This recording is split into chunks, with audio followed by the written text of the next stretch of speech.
Kati olabe ebyo by'owuna kimanyi kikazi kyo bwe kiri awo si kye kirina ebitama ndoza kizimbagatanye mu buliri kyonna.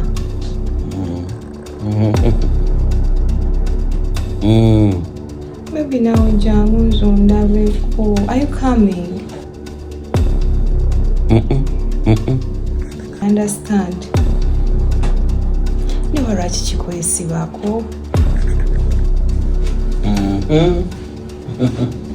Maybe I'll see you and I'll be waiting for you.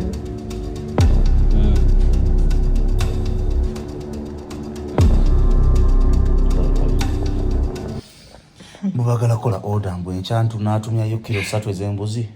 Ne honey, do you think I'm stupid? Siwulidde nti oyo muwala yakubye essimu. Olowooza mbadde siwulira ng'omuwala yakubidde bwakugamba kakyala kowe kalyawo nga ugamba bwakugamba nkumisinga